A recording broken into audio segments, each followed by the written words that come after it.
Beshies! It's a long weekend at samahan nyo kami dito sa Calatagan! Alright, Municipal of Calatagan. First time. And we are here in Kuya Indo Campsite. Dito yan sa Sitio Putol, Barangay Bagong Silang, Calatagan, Batangas!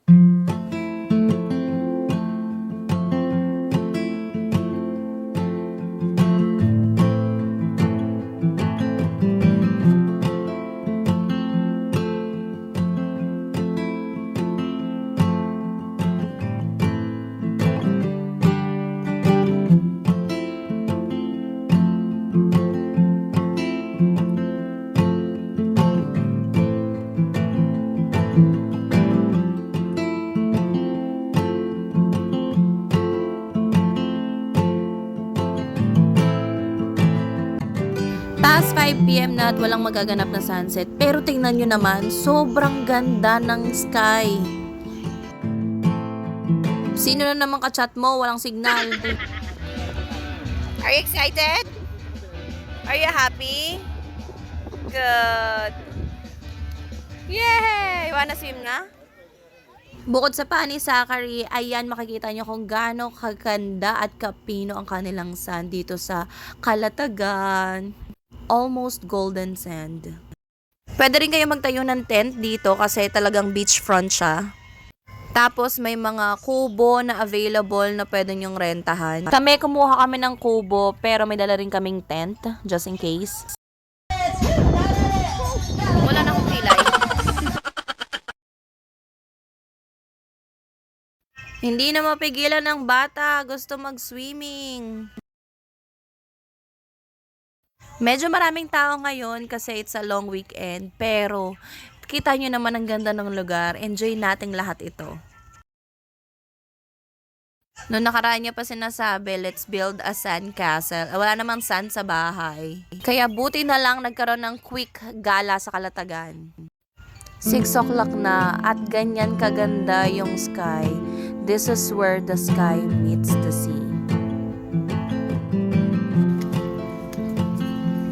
Madilim na at naghihintay na kaming maluto yung dinner. Nandito nga pala ang aming kusina. Andito ang ating mga chef. Galing mag-drawing ng bebe ko letter A. Oo. Kalahating A for coffee.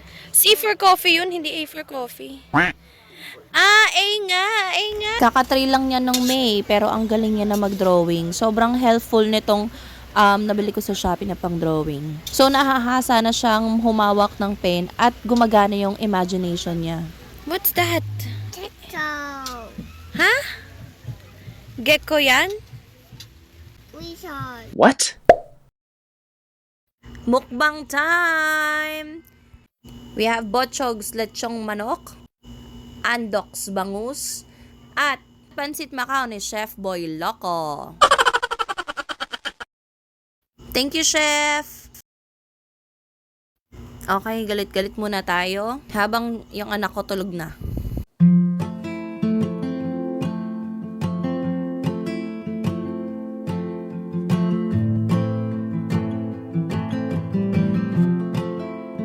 Chillin' time with Mang Alfonso. We have pancit and sausage for the pulutan. Okay nga yun, nakasundal din.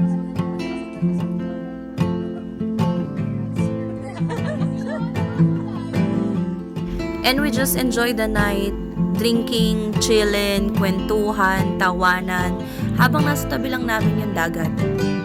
I guess this is all what we need.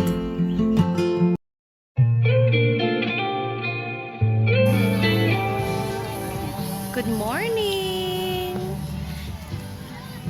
Zachary, what are you eating? Cheese bread? Cheese pandesal? Is it yummy? Cheese bread. Time check, 7 AM here in Calatagan. Sobrang terik na ng araw. Pero kita nyo naman yung mga tao talagang super swimming. Tulog pa ang ating mga kasama at 4 AM na kami natapos. Nagtimpilan na rin ako ng iced coffee. Coffee ko brown lang yan na binudburan ng crushed Oreo. Wala kasing asukal, so ito na rin yung pangpatamis niya, yung crushed Oreo. Yes! Pagkatapos lumafang ng bata, ayun, sumugod na agad siya sa dagat. Buti na lang, nalagyan ko pa siya ng sunblock so para hindi siya magkaroon ng sunburn kahit sobrang tirik ng araw. At dahil beachfront, kahit na kumakain ako, tanaw na tanaw ko siya sa malapit. Tapusin ko lang tong coffee ko tapos magsuswimming na rin ako.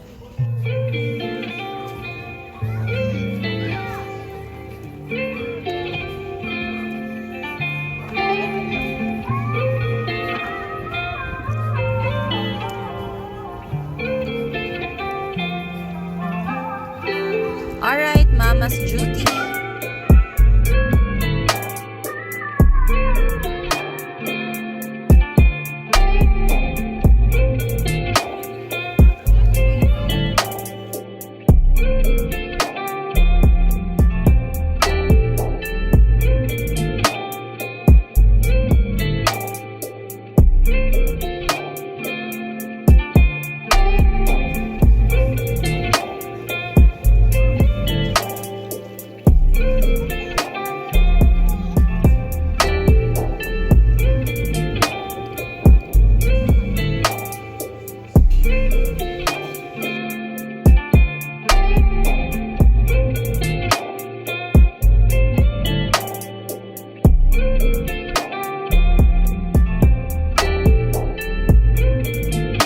Peekaboo!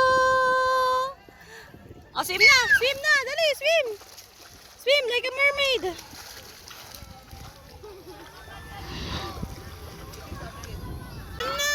Swim!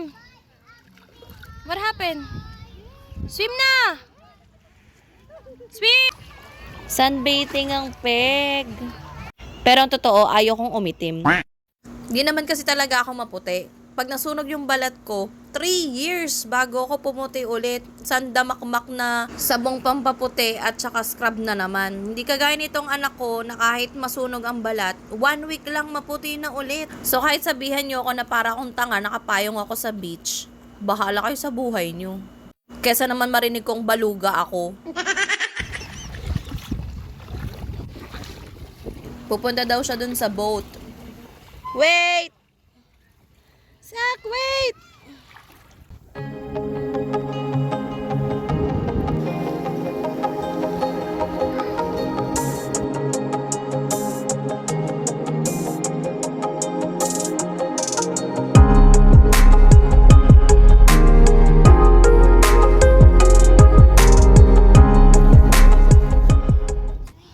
What happened to the tree? Yay! Winner! Winner! Jumping! It's time to go home na!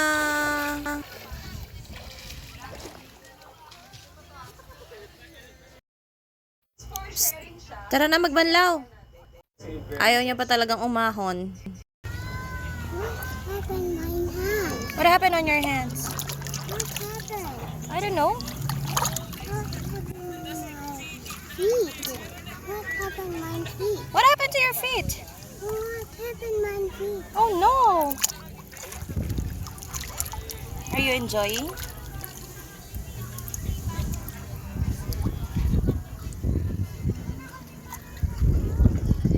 Uuwi na kami. Happy holiday! Happy holidays! Happy holidays! Time check, it's 12:37. Tanghaling tapat at high tide na dito. Sobrang lapit na ng tubig dito sa mga kubo. Ngayon talaga masarap mag-swimming eh. Boom! Okay, picture taking muna bago umalis. Yay! Yay! Peace! Boom! Boom! Boom! Boom! Boom! Boom! Boom! Boom! Boom! Peace! Peace sign! Game. O, game na. Game.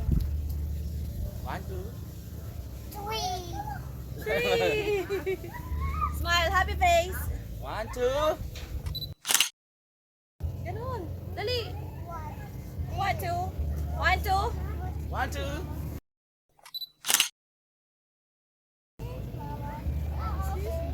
Doon naman, dito naman.